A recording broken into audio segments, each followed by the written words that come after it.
आखिर क्यों लाख कोशिशों के बावजूद सफलता रहती है हमसे कोसों दूर। आइए आपको बताते हैं गौतम बुद्ध की एक प्रेरक कहानी, जिससे जीवन में सफलता के सटीक मार्ग मिल सकेंगे आपको। दोस्तों, सफलता शब्द हर किसी को लुभाती है। हर कोई सफलता को प्राप्त करना चाहता है, लेकिन सफलता हर किसी को नहीं मिल पाती। लेकिन आपने सोचा है कि आखिर इसके पीछे का कारण क्या है? इसका जवाब आपको गौतम बुद्ध के जीवन से जुड़ी इस कहानी से मिल जाएगा। इस कहानी के माध्यम से हम आपको बताएंगे कि सफलता के लिए किए जाने वाले प्रयासों में हमसे कहां चूक हो रही है, जिस कारण असफलता का सामना हमें करना पड़ता है। आइए आपको सुनाते हैं ये प्रेरक कहानी। एक बार गौतम बुद्ध अपने भिक्षुओं के साथ एक गांव से गुजर रहे थे। उस गांव में पानी की व्यवस्था न होने के कारण लोग काफी ज्यादा परेशान थे। गांव के लोगों को पानी लाने के लिए बहुत दूर यात्रा करना पड़ता था। गांव के पास ही एक बहुत बड़ा मैदान था, जिसमें छोटे छोटे बहुत सारे गड्ढे खुदे हुए थे। एक भिक्षु ने अपनी जिज्ञासा को शांत करने के लिए गौतम बुद्ध से सवाल किया कि गांव के इस मैदान में जो इतने सारे गड्ढे खुदे हुए हैं, आखिर उनका क्या उपयोग है? गौतम बुद्ध ने मुस्कुराते हुए अपने भिक्षु को जवाब देते हुए कहा कि प्रिय भिक्षु, इस गांव में पानी की समस्या है, इसीलिए गांव वालों ने पानी की खोज में ये छोटे छोटे गड्ढे खोदे हैं। इतना सुनते ही वो भिक्षु छोटे गड्ढों में पानी ढूंढने लग जाता है, लेकिन उसे पानी की एक बूंद भी नहीं मिलती है। फिर वो गौतम बुद्ध से कहता है कि इन गड्ढों में तो पानी की एक भी बूंद नहीं है। गौतम बुद्ध कहते हैं, तुम वहां लोगों की भीड़ को देख रहे हो? वो सभी लोग गांव से मीलों दूर एक नदी की तरफ पानी लाने के लिए जा रहे हैं। इस पर भिक्षु पूछता है कि क्या इस गांव के जमीन में बिल्कुल भी पानी नहीं है? फिर गौतम बुद्ध मुस्कुराते हुए कहते हैं, पानी तो है, लेकिन इस गांव में ऐसा कोई भी नहीं है जो पानी को ढूंढ सके। भिक्षु को बुद्ध की बात कुछ समझ नहीं आई। तब गौतम बुद्ध कहते हैं, इस गांव के लोगों ने पानी की खोज में ही मैदान में इतने सारे गड्ढे तो कर दिए हैं, लेकिन इसके बावजूद उन्हें पानी प्राप्त नहीं हुआ। तुम जानते हो ऐसा क्यों? भिक्षु जवाब देता है, नहीं, मुझे नहीं पता। फिर बुद्ध कहते हैं, इसका कारण यह है कि समस्या के समाधान के लिए सही जगह मेहनत नहीं की गई है। यदि गांव के लोग मैदान में सैकड़ों गड्ढों करने की बजाय सही दिशा में केवल एक ही गड्ढा करते तो वो 100 गड्ढों के बराबर होता, तो इन्हें जरूर पानी मिल जाती। बुद्ध की इस कहानी से हमें ये सीख मिलती है कि मनुष्य का मन भी इसी तरह से 100 जगहों में भटकता रहता है। यदि मन को एक दिशा में केंद्रित करके काम किया जाए तो लक्ष्य तक अवश्य ही पहुंचा जा सकता है, और सफलता प्राप्त करने से हमें कोई भी नहीं रोक सकता। असफलता का कारण मन का चारों ओर भटकना ही है। अगली कहानी। एक बार एक आदमी महात्मा बुद्ध के पास गया। उनसे पूछा, प्रभु, मुझे ये जीवन क्यों मिला है? इतने बड़े संसार में मेरी क्या कीमत है? बुद्ध मुस्कुराए और उस आदमी को एक चमकीला पत्थर देते हुए बोले कि जाओ, पहले इस पत्थर का मूल्य पता करके आओ, लेकिन इसे बेचना मत, केवल मूल्य पता करके आओ। वो आदमी सबसे पहले उस पत्थर को लेकर एक आम बेचने वाले के पास गया और उसे पत्थर दिखाते हुए बोला, इसकी कीमत क्या होगी? आम वाला पत्थर को देखते ही समझ गया कि ये कोई बेशकीमती पत्थर है। फिर भी वो बनावटी आवाज में बोला कि मैं इसके बदले 10 आम दे सकता हूँ। फिर आदमी वहां से निकल गया और एक सब्जी वाले के पास गया। उसे भी पत्थर दिखाया तो सब्जी वाले ने बोला कि इसके बदले मैं तुम्हें 5 बोरी आलू दे सकता हूँ। अब उस आदमी को ये तो मालूम चल गया था कि महात्मा बुद्ध ने कोई बेशकीमती पत्थर दिया है। फिर वो उस पत्थर को लेकर एक हीरे के व्यापारी के पास गया। व्यापारी उस पत्थर को देखकर अचंभित रह गया। उसने कहा, इस पत्थर के बदले मैं तुम्हें 10 लाख रुपए देने को तैयार हूँ। फिर उसने महात्मा बुद्ध की बात याद आ गई कि पत्थर को बेचना नहीं है। फिर वो उस व्यापारी से पत्थर लेकर निकलने लगा तो व्यापारी ने आवाज लगाई, मैं तुम्हें इस पत्थर के बदले 20 लाख रुपए भी देने को तैयार हूँ। लेकिन आदमी नहीं रुका। फिर व्यापारी दौड़कर उसके पीछे गया। आदमी के पास गया और कहा, भाई, मुझे बस ये बेशकीमती हीरा दे दो, बदले में मैं तुम्हें 50 लाख रुपए देने के लिए भी तैयार हूँ। ये अनमोल हीरा है। आदमी नहीं माना और महात्मा बुद्ध के पास वापस लौट गया और उन्हें हीरा वापस करते हुए सारा कहानी बताया कि पहले आम वाले, फिर सब्जी वाले और हीरा व्यापारी ने कितनी कीमत लगाई। बुद्ध मुस्कुराए और बोले, आम वाले ने इसका मूल्य 10 आम लगाया, सब्जी वाले ने 5 बोरी आलू और हीरे के व्यापारी ने कहा कि ये अनमोल हीरा है।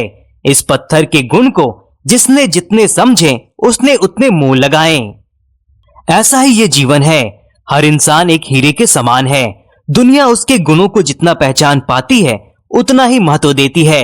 लेकिन इंसान और हीरे में फर्क ये है कि हीरे को कोई दूसरा तराशता है और इंसान को अपने आप को खुद तराशना पड़ता है। तुम भी अपने भीतर के गुणों को तराशो, तुम्हें भी पहचानने वाला कोई ना कोई इस संसार में मिल ही जाएगा। अगली कहानी।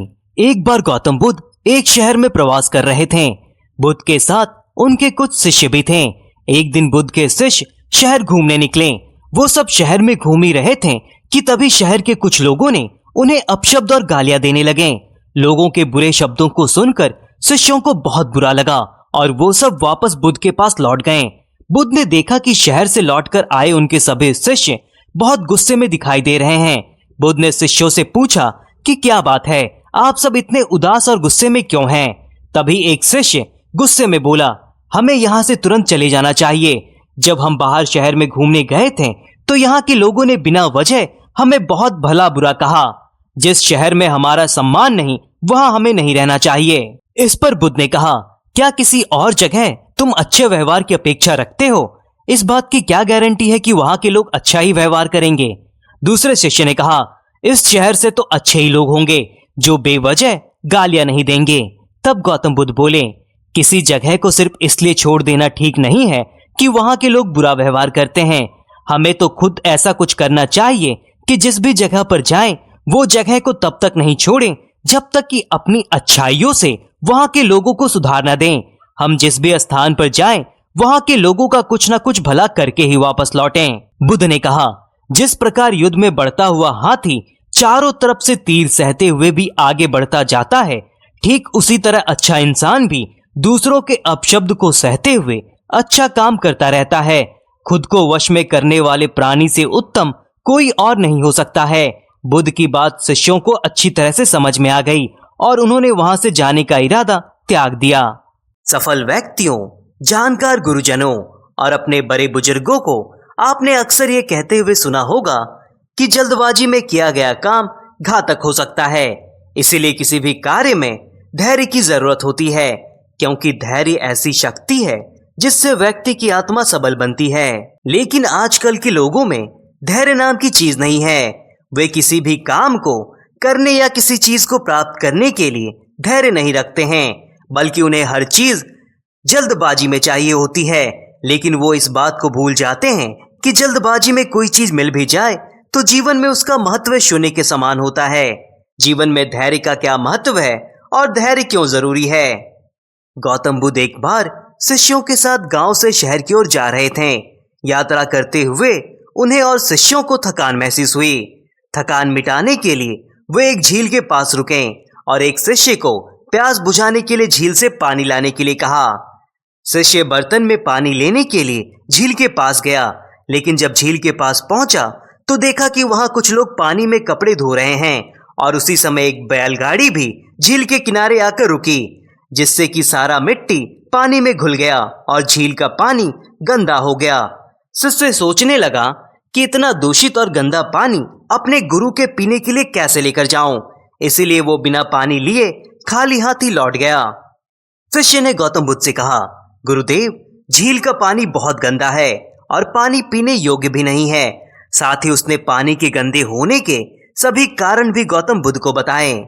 गौतम बुद्ध ने कहा, ठीक है, कोई बात नहीं, कुछ देर यहीं आराम कर लेते हैं। लगभग आधा घंटा आराम करने के बाद गौतम बुद्ध फिर से उसे शिष्य को पानी लाने के लिए कहते हैं।